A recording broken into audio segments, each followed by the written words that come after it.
Hey, true believers, do you love politics? Do you love comic books? Well, Superhero Politics is for you. It combines the comical nature of politics and the political nature of comic books. Join us, like, share, and experience the world of comics and politics in a way that you never have before. This is Superhero Politics, and I'm your host, Michael Holmes.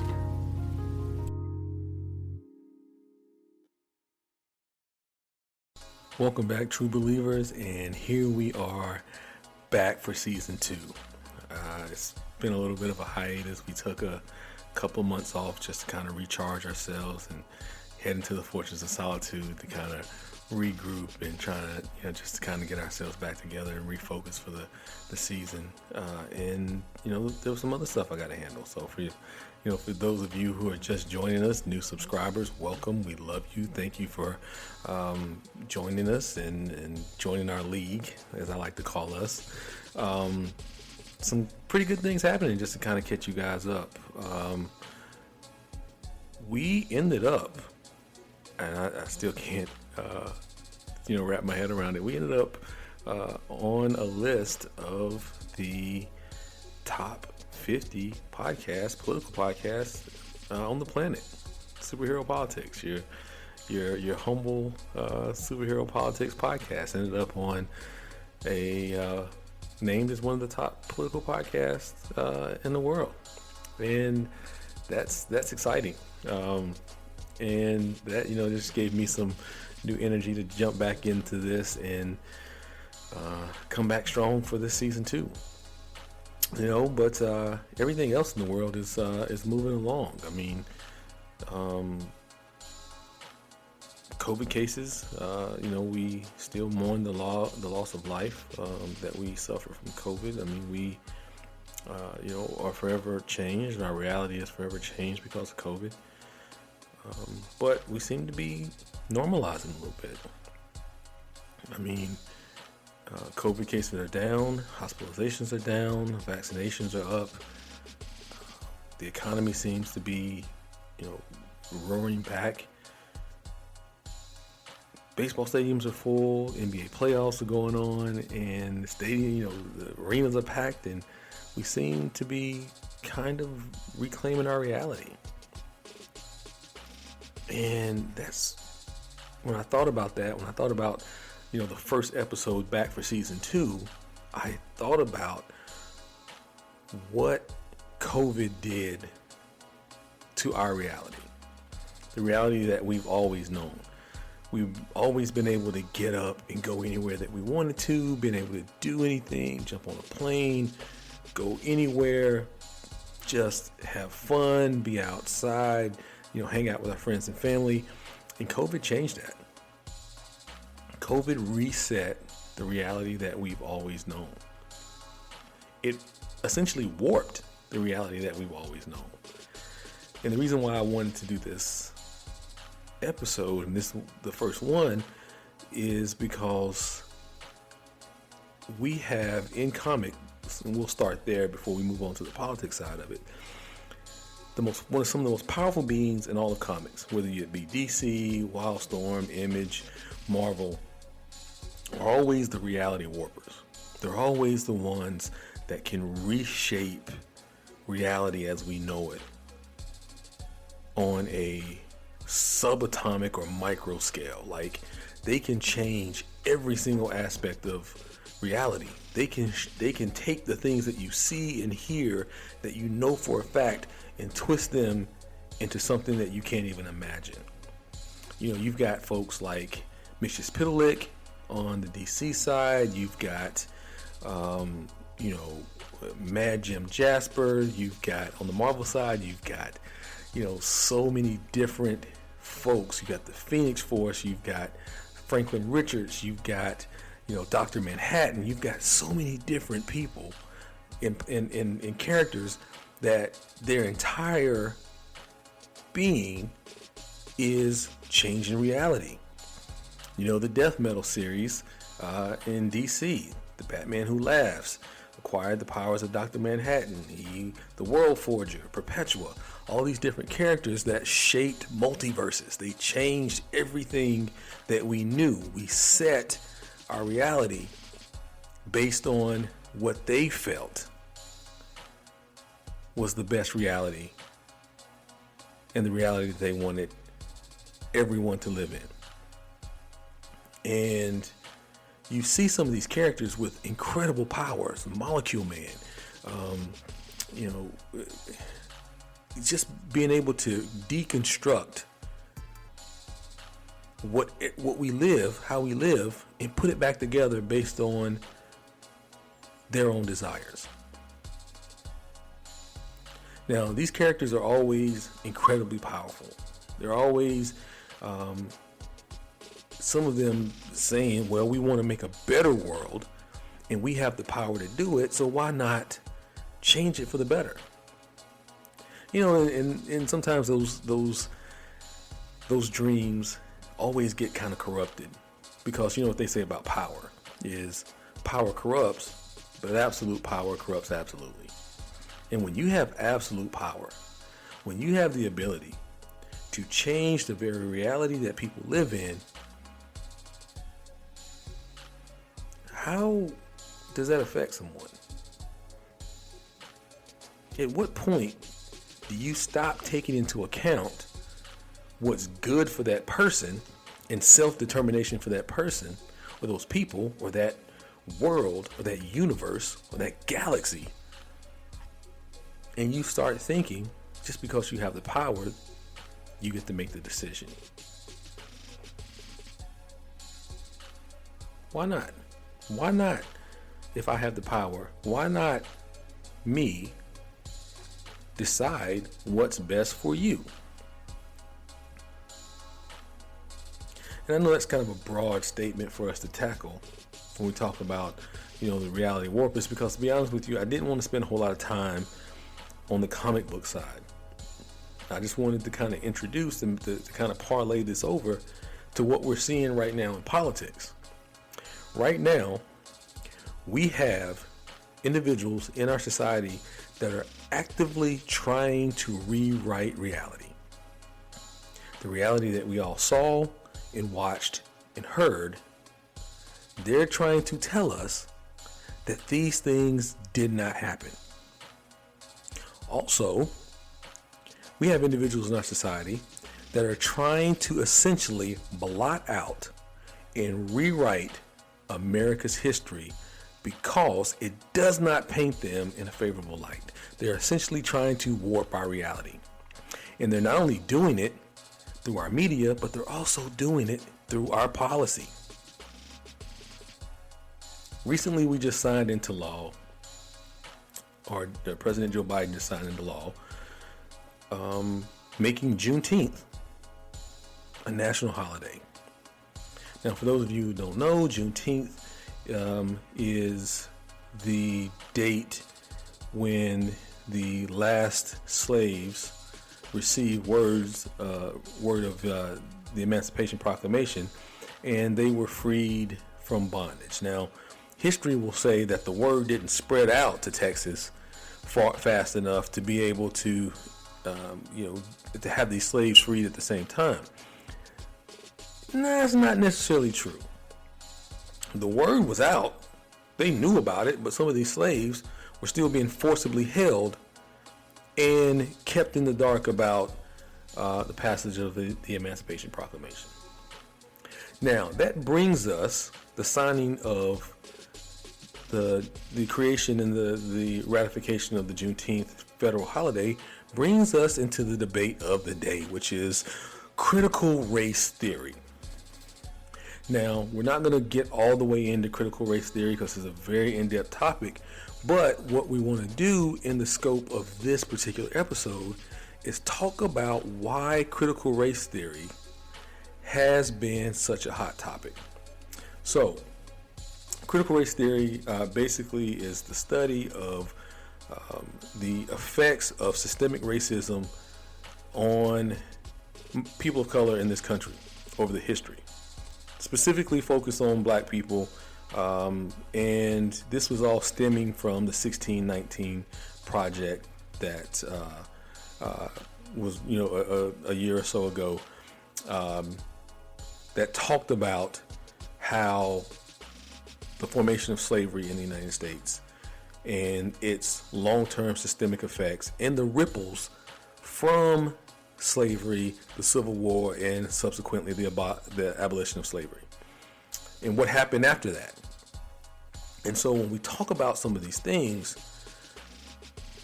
you have individuals in this country that says, well, this is divisive. Why would you bring this up? We can't teach this. I don't want my child to be told that just because these things happened in the past, that they're racist now. They weren't alive. I wasn't alive. My parents weren't alive when all this happened. Why are we held to account? Why are we having to focus on this? Can't we just get past this? Can't we change the reality that we know?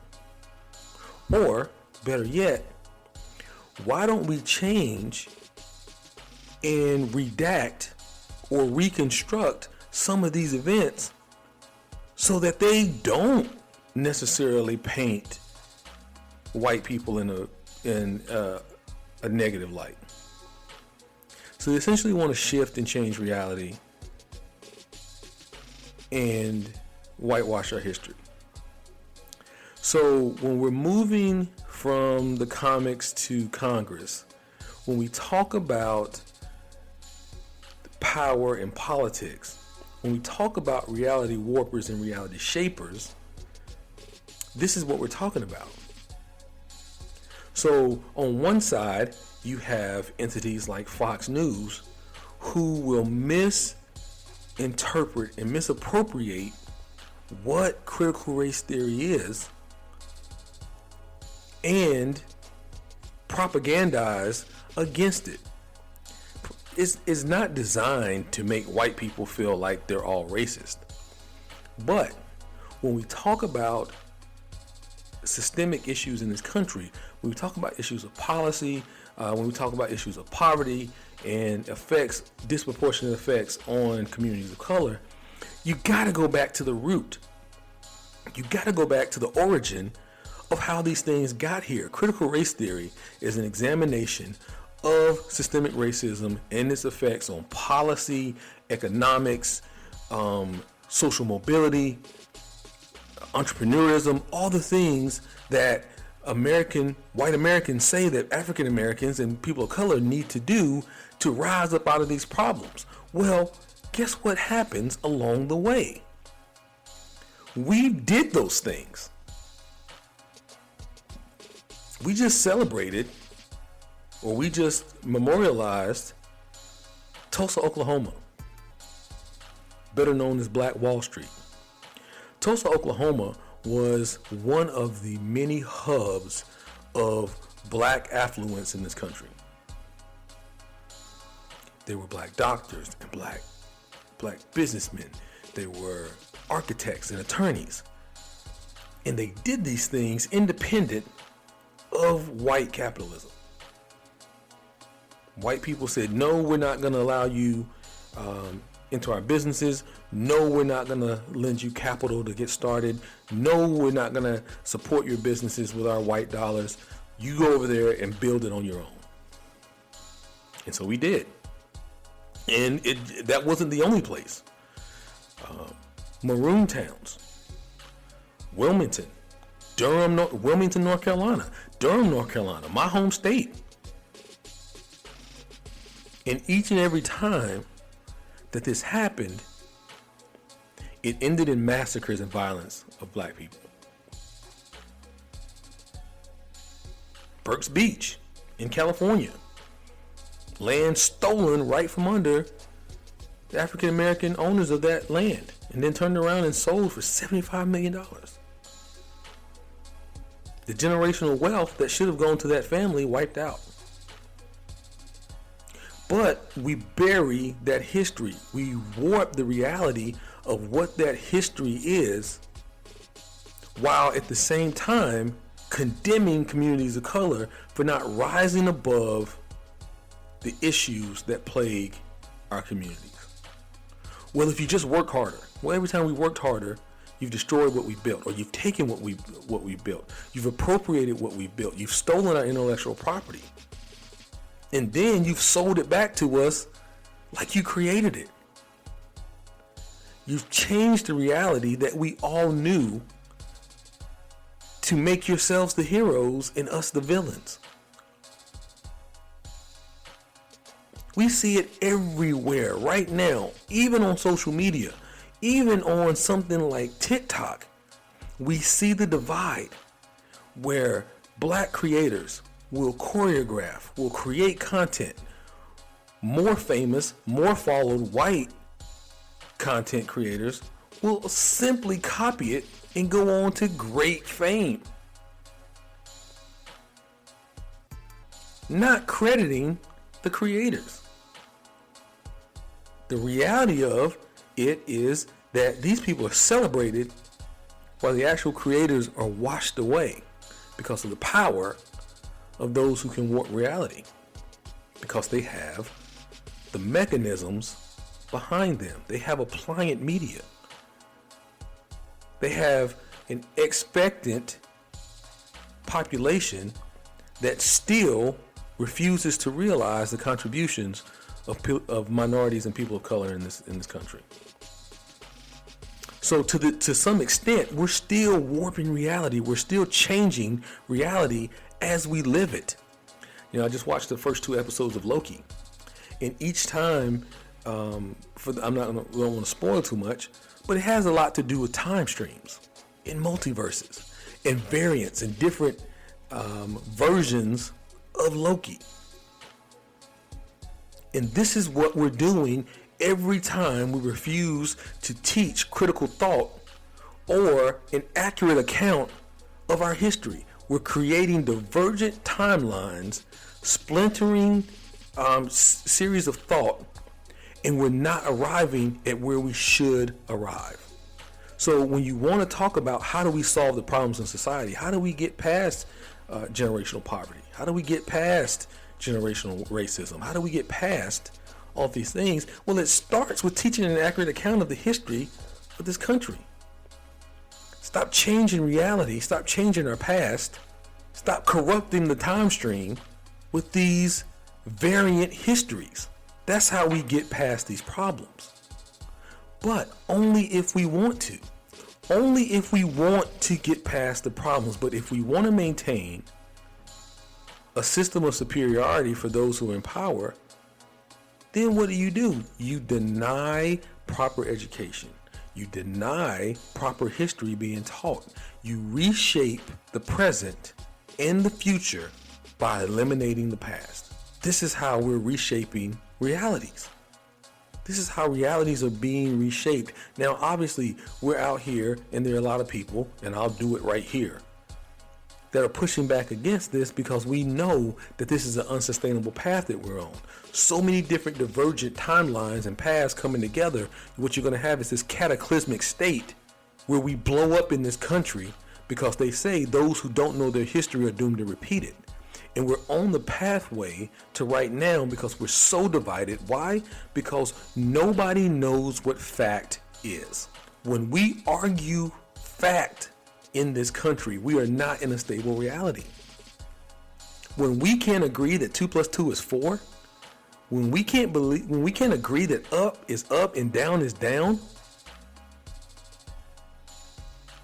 when we can't agree on basic fact, we cannot come to a consensus on what is real. Now that benefits the status quo. That benefits those who want to remain in a position of power. But it's unsustainable. It's a powder keg.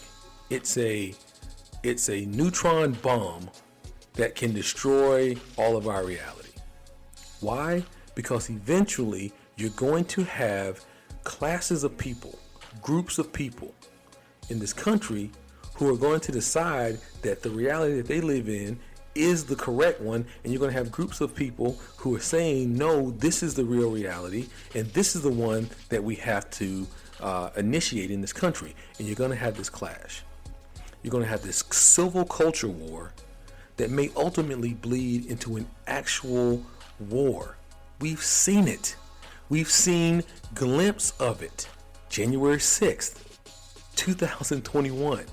We saw a group of people converge on our U.S. Capitol to disrupt the certification of our presidential election, essentially thwarting our democracy. Why? Because they had been convinced that the reality that Donald Trump had lost the election, it got blown the hell out. It wasn't even a close election. It wasn't even close. It wasn't. It was 8 million votes, 70 some electoral votes. It wasn't a close election. But because the reality had been fomented that any other outcome other than Donald Trump winning was fraudulent, was false, that it wasn't a proper reality. All these things had been set in motion, and they climaxed in an open revolution in sedition, an insurrection on our democracy. Because one man in his entire party decided that they just were not going to accept the reality as it is. Nope. No, we didn't. No, we didn't lose. No. We didn't lose. Yeah, forget what the vote totals say. Forget what the media says. Forget what the recount says. Forget what the audience, the audits say. Forget all those things. None of that stuff is real.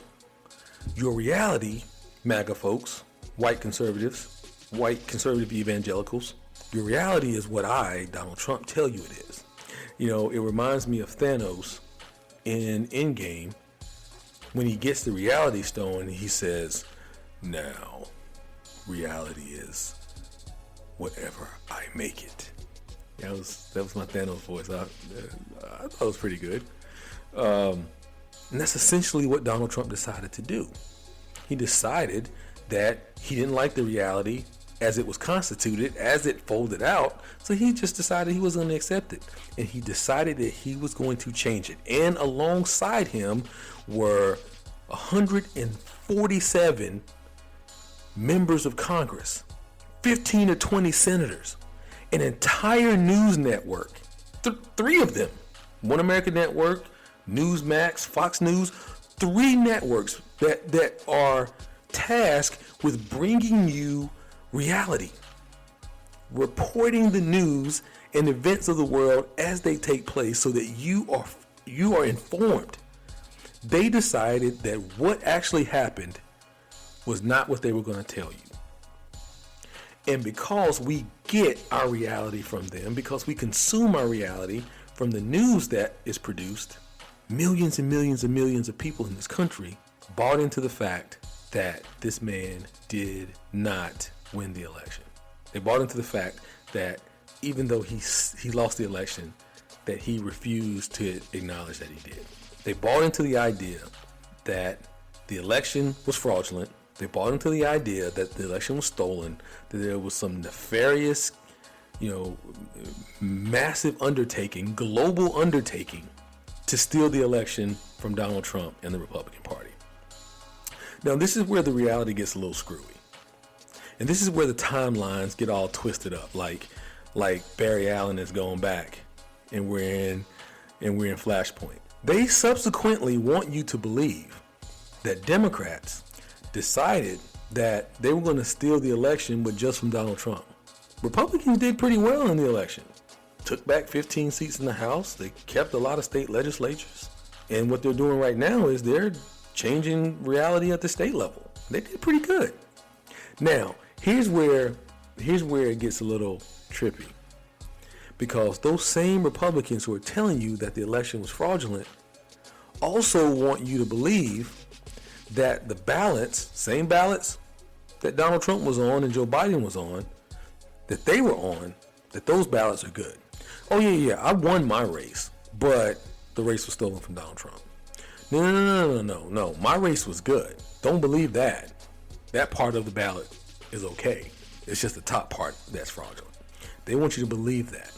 And now even their account of the deadly insurrection that left police officers dead on the Capitol, that was just a regular tourist visit. It was just a regular visit. Oh, it was just people strolling through, just like a normal day. If it hadn't have been for, the police there, it would have just been like a normal day. People carrying the Confederate flag in the rotunda of Congress, people defecating and smearing it on the walls. That happens every tour. What are you guys talking about? You guys are just trying to make us look bad. As a matter of fact, it wasn't even our people. It was those damn dirty BLMers and Antifa. They infiltrated our MAGA people, and they went out front and they attacked these people. It wasn't even that. It wasn't even our people. And now, even yet, people like Tucker Carlson have gone even further and said, well, you know, not only was it Antifa and Black Lives Matter, it was even our own FBI who got out there simply to make MAGA look bad. This is where we are, folks. This is where we are, where we have an entire half of the country who is living in a complete and utter alternate reality than the rest of the world. Complete and total alternate reality, shaped by people who continue to oppress them.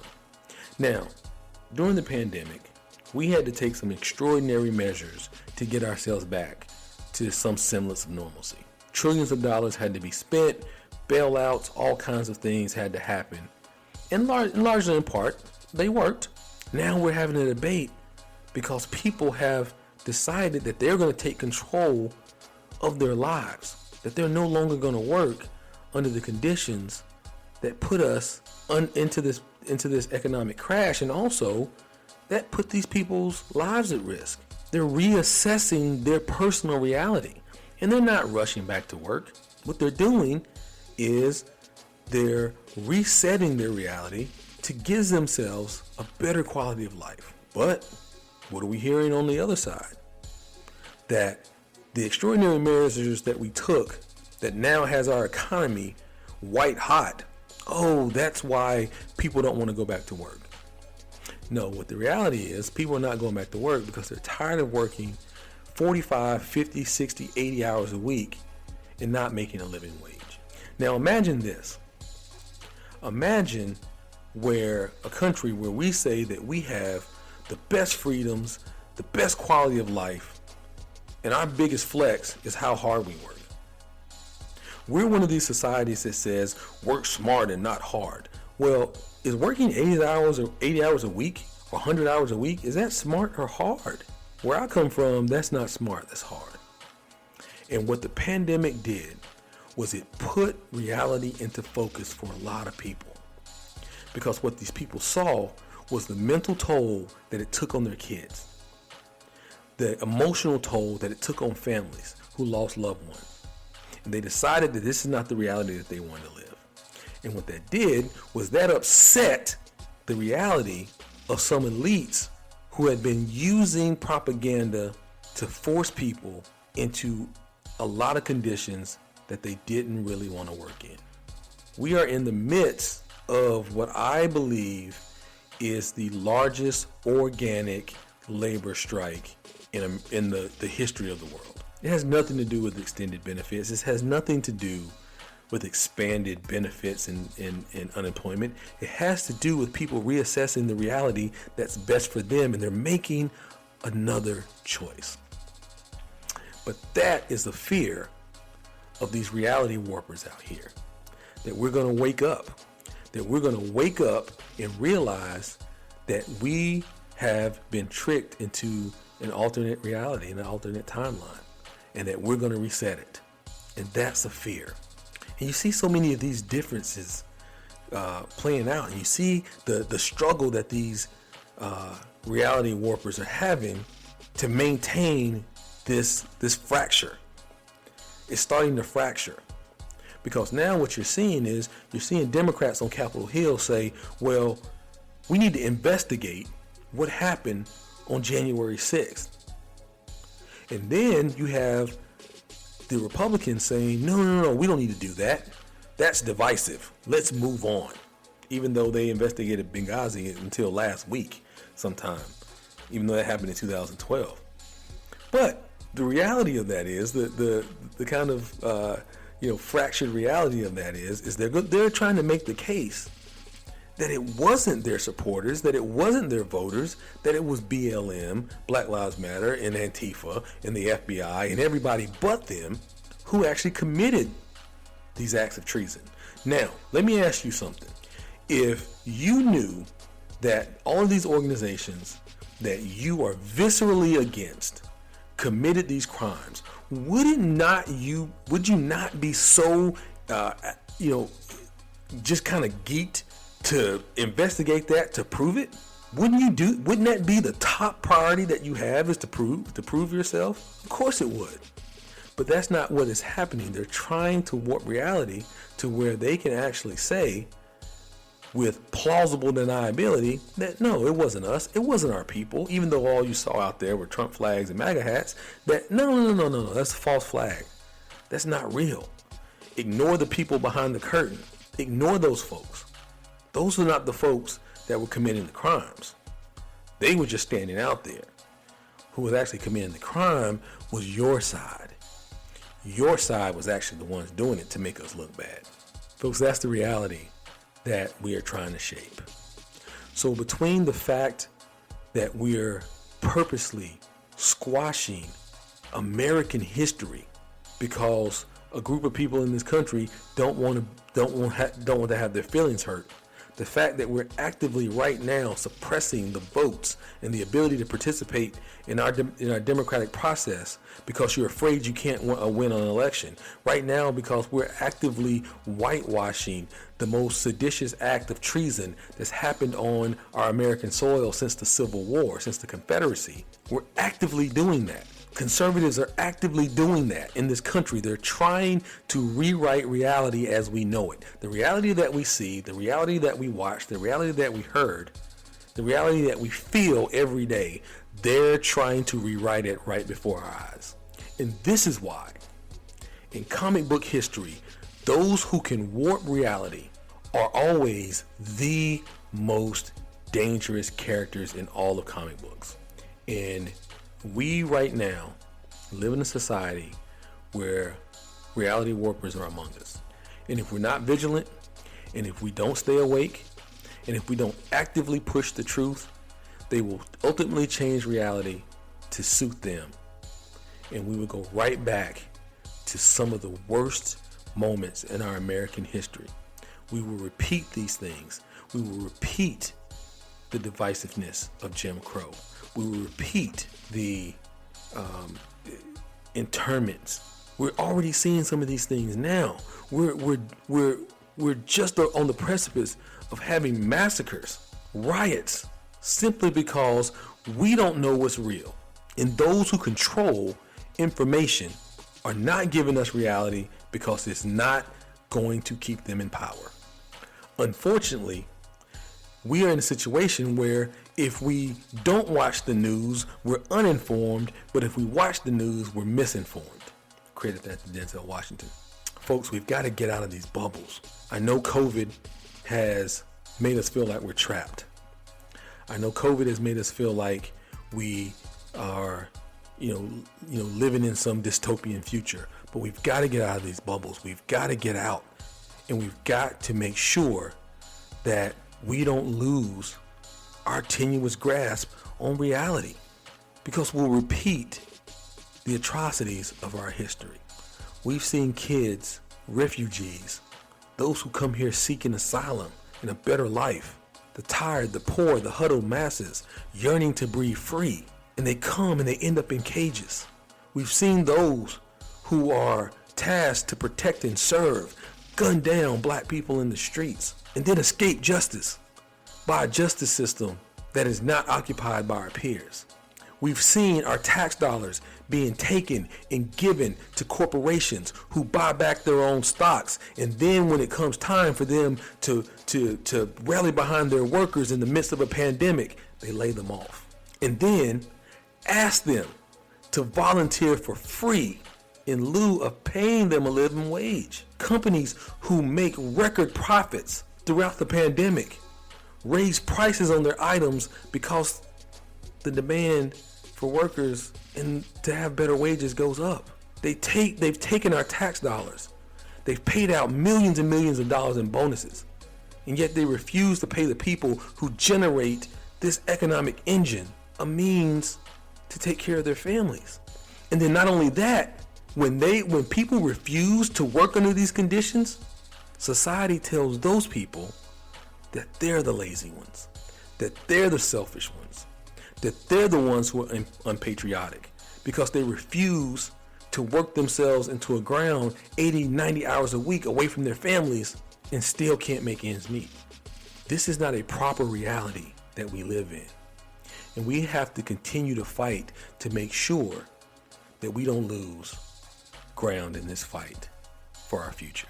Folks, reality is what you make it. And if you don't seize the opportunity to at least educate yourself on your past, educate yourself on the reality of what this country was built on, we'll repeat our mistakes. And we'll repeat this cycle over and over and over again in an endless loop of pain and loss and anger.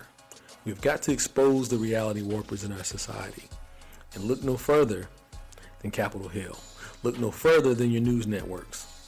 Look no further than your elected officials. Get involved. Hold them to account. Read, study, dig into this legislation because as it's passed, what they tell you it does, it often does not do. Take control of your reality. Be your own Franklin Richards. Be your own Jean Grey. Be your own Dr. Manhattan. Be your own Mrs. Piddlelick. Be your own Mad Jim Jaspers. And I'll put the link to some of these characters in the notes that you can look up, and I'll put the wiki for some of these characters that you can look up and read on Reality Warpers. And these are not just comic book characters. These are people who are amongst us today. Entities that are amongst us today that control what you see, hear, and think. Free yourself, free your mind, and you will free your reality. Folks, it is really, really good to be back. And I know that was kind of a heavy episode for us to get started on, but God, it is so good to be back. Just a little housekeeping stuff here, guys. Just a lot of content going on. Got Black Widow coming up. You got, Loki on Disney Plus. You've got, new titles coming out. Static Shock, I'm super excited about. Suicide Squad, a whole bunch of content coming out. And on the politics side, be on the lookout for the For the People Act. Just failed a 50-50 vote in Congress that would bring federal attention to voter suppression across the country. The George Floyd Justice and Policing Act is held up in Congress. The John Lewis Voting Rights Act is still held up in Congress. The Emmett Till anti-lynching bill is still held up in Congress. It's amazing that we got a unanimous vote to make a federal holiday on Juneteenth, but we are refusing to teach people why Juneteenth is important. We've got to control our reality. Guys, thank you for being with me. Coming back, like, share, spread this around with your friends. I'm really thankful for the success that we've had up until this point, but I really hope you guys continue to share and get this podcast out there, man. I really love doing it. So until next time, speak truth to power. Reality is what you make it. Until next time, this is Superhero Politics, and I'm your host, Michael Holmes.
What's going on, true believers? Thank you for your continued and growing support.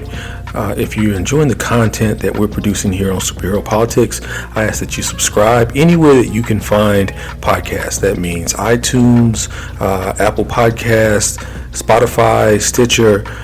You can find us at Buzzsprout and also on our social media at Superhero Politics on Twitter, at Superhero Politics on Facebook, Superhero Politics on Instagram, and Superhero Politics on TikTok.